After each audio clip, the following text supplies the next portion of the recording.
Hello students. Now we will study that what will be the measures, safety measures if we are indoor our house when lightning strikes. Avoid using electrical appliances such as televisions, air conditioners, computers, etc. Electrical appliances को उस समय पर हमें avoid करना चाहिए क्योंकि electrical lines are excellent conductors of electricity. It is advisable to unplug these electrical appliances क्योंकि अगर हैवी करंट हमारी बिल्डिंग के अंदर आ गया तो ये हमारे सारे इलेक्ट्रिकल अप्लायंसेस को ख़राब कर देगा. तो हमें इलेक्ट्रिकल अप्लायंसेस को उस समय चलाने से बचना चाहिए. तो पहला सेफ्टी मेजर है कि हमें इलेक्ट्रिकल अप्लायंसेस को उस समय पर अनप्लग कर देना चाहिए, यूज़ नहीं करना चाहिए. Second is do not take bath और showers during storms as water is an excellent conductor of electricity.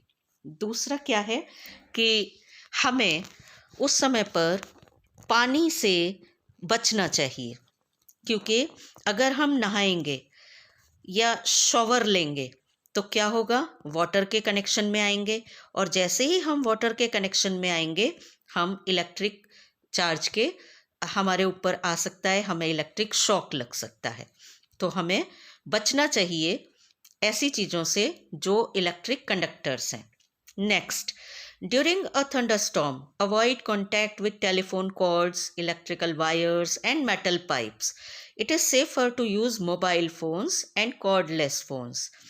Stay away from plumbing lines. जो पाइप की लाइंस होती हैं उनसे भी दूर रहना चाहिए. Such pipes are generally made up of metals which are good conductor of electricity. हमें किसी भी वायर से, किसी भी इलेक्ट्रिकल कंडक्टर से उस समय पर बचना चाहिए क्योंकि मोबाइल फ़ोन में कोई वायर नहीं होता है, कॉर्डलेस फ़ोन में कोई वायर नहीं होता है, तो वो सेफ़ हैं. बाकी सारे फ़ोन सेफ़ नहीं होते हैं क्योंकि वो एक वायर के थ्रू कनेक्टेड रहते हैं. Now, useful effects of lightning. Lightning plays a major role in regulation of nitrogen cycle in the nature. Lightning एक इम्पॉर्टेंट रोल प्ले करती है हमारे एटमॉस्फेयर के अंदर नाइट्रोजन साइकिल को कंप्लीट करने में. It fixes atmospheric nitrogen to the soil. ये एटमॉस्फेयर की नाइट्रोजन, अब आप जानते हो कि एटमॉस्फेयर की जो नाइट्रोजन होती है वो इनएक्टिव होती है, एक इनएक्टिव गैस है. लेकिन जब लाइटनिंग होती है तो एटमॉस्फेयर की जो नाइट्रोजन है ये एक्टिव गैस में चेंज हो जाती है. The heat released during lightning help in the combination of atmospheric nitrogen and oxygen to form oxides of nitrogen. क्योंकि बादलों से बहुत हीट रिलीज होती है और वो हीट जो है वो एयर के अंदर जो नाइट्रोजन और ऑक्सीजन प्रेजेंट हैं उन दोनों को कंबाइन करने में हेल्प करती है और उससे नाइट्रोजन के ऑक्साइड्स बन जाते हैं. ये नाइट्रोजन के ऑक्साइड्स वाटर के थ्रू, ये जो नाइट्रेट्स बने ये वाटर के थ्रू ये नीचे तक आ जाते हैं सॉइल तक और ये हमारे प्लांट को न्यूट्रिएंट की तरह यूजफुल होते हैं. The nitrates are used by plants as nutrients which help in growth of the plants. आपने देखा होगा जो नाइट्रेट्स हैं अगर वो हमारी सॉइल के अंदर आते हैं तो उससे हमारे प्लांट्स के अंदर कार्बोहाइड्रेट की जगह प्रोटीन की सिंथेसिस होने लगती है. तो प्रोटीन बनाने में नाइट्रोजन की ज़रूरत होती है, नाइट्रेट्स की ज़रूरत होती है. ये नाइट्रेट्स हमें लाइटनिंग के थ्रू भी सॉइल के अंदर आ सकते हैं, हमें अवेलेबल हो सकते हैं. तो सॉइल को एनरिच करता है लाइटनिंग का प्रोसेस, सॉइल को ज़्यादा फर्टाइल बनाता है लाइटनिंग का प्रोसेस. तो हम कह सकते हैं लाइटनिंग यूजफुल भी है. Next, use of lightning. Ozone layer in the atmosphere absorbs harmful ultraviolet rays of the sun and protects the living organisms from its harmful effects.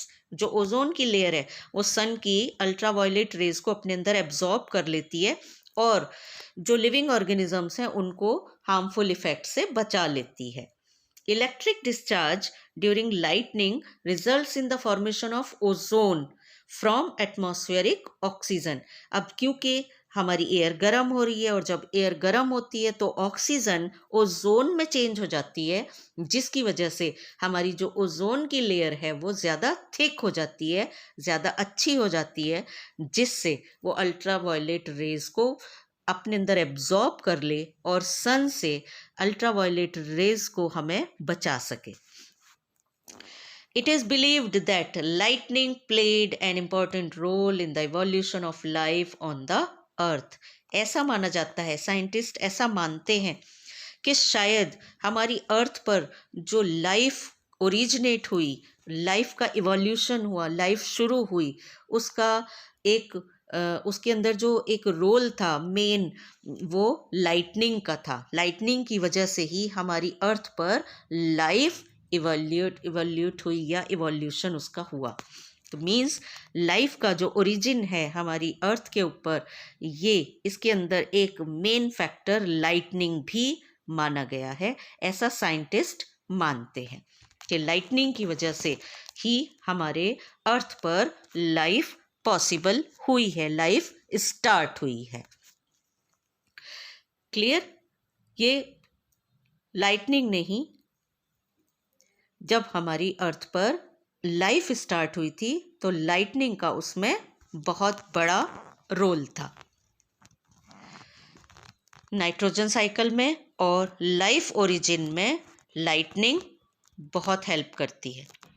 तो हमने क्या देखा कि लाइटनिंग एक बहुत अच्छी और यूजफुल चीज़ है। Now next natural phenomena is earthquake. Earthquake को आप जानते होंगे। अर्थक्वेक हमारी अर्थ के अंदर जो प्लेट्स हैं वो कभी कभी हिल जाती हैं, हमारी अर्थ शेक हो जाती है, जिसकी वजह से अर्थ के ऊपर जितने भी स्ट्रक्चर्स बने हुए हैं वो सब गिर जाते हैं और इससे लाइफ का, प्रॉपर्टी का बहुत डैमेज होता है। जहाँ पर भी आपको डॉट्स दिखाई दे रही हैं, ये वो एरियाज हैं जहाँ पर अर्थक्वेक्स बहुत ज़्यादा आते हैं। ये अर्थक्वेक प्रोन एरियाज हैं। हमारे पास किसी और कैलेमिटी से बचने के लिए हमें पहले से पता होता है कब थंडरस्टॉर्म आने वाला है, कब लाइटनिंग होने वाली है, कब साइक्लोन आने वाला है, लेकिन अर्थक्वेक के बारे में हमें कभी भी नहीं पता होता कि अर्थक्वेक कब आने वाला है। जितनी भी रिपोर्ट्स हम वेदर की देखते हैं उनमें किसी से भी हम प्रेडिक्शन नहीं कर सकते कि अर्थक्वेक कब आने वाला है। So what is the earthquake? आपने देखा, देखिए पिक्चर में आप अर्थक्वेक देख पा रहे हैं। जब अर्थक्वेक आता है तो क्या होता है, और इसको हम पहले से प्रिडिक्ट नहीं कर पाते। अर्थक्वेक बड़े स्केल पर आते हैं तो अगर ये ज़्यादा रिक्टर स्केल पर इनकी जो तीव्रता है वो ज़्यादा होती है, इंटेंसिटी ज़्यादा होती है, तो ये बहुत ज़्यादा डिस्ट्रक्टिव होते हैं। बहुत बड़े स्केल पर बिल्डिंग्स, हमारी प्रॉपर्टीज़ डैमेज होती हैं। आपको याद होगा हमारे गुजरात में भुज में 26 जनवरी 2001 को एक बहुत बड़ा अर्थक्वेक आया था। और तब क्या होता है, अर्थक्वेक आता है तब हम अर्थक्वेक आने से पहले प्रिडिक्ट नहीं कर सकते, लेकिन अर्थक्वेक आए तब हम क्या करें, या इसके इंटेंसिटी को कम करने के लिए हम क्या करें। हम उस तरह का मतलब समझ सकते हैं कि हम उसके लिए प्लानिंग कर सकते हैं कि जब अर्थक्वेक आएगा तो हम उसको कैसे फेस करेंगे और कैसे हम आफ्टर इफेक्ट्स जो उसके होंगे उनको सॉल्व करेंगे, या हम कैसी बिल्डिंग्स बनाएं जिनसे अर्थक्वेक का उनके ऊपर कम से कम इफेक्ट हो। An earthquake is a sudden shaking of the earth's crust which lasts for a very short time। बहुत कम सेकंड्स के लिए, कभी कभी कुछ मिनट्स के लिए आता है, अदरवाइज ये सेकंड्स के लिए आता है, बहुत कम टाइम के लिए आता है। It is caused by a disturbance deep inside the earth crust. हमारी अर्थ के क्रस्ट के अंदर जब डिस्टर्बेंस होती है, जिसकी वजह से ये अर्थक्वेक कॉज होते हैं। अब ये क्यों आते हैं? अब देखिए, हम सबसे पहले अर्थ का इंटीरियर देखते हैं। The interior of the earth consist of following 3 layers: crust, mental and core. These are the 3 layers of earth: crust, mantle and core।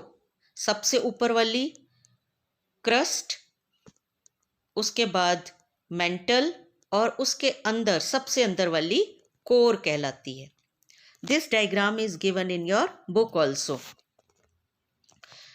क्यों आते हैं, उनके मेन रीजन क्या है? The main causes of earthquakes are movement of the tectonic plates, volcanic eruptions, dislocation or faults of the crust, and underground nuclear explosion।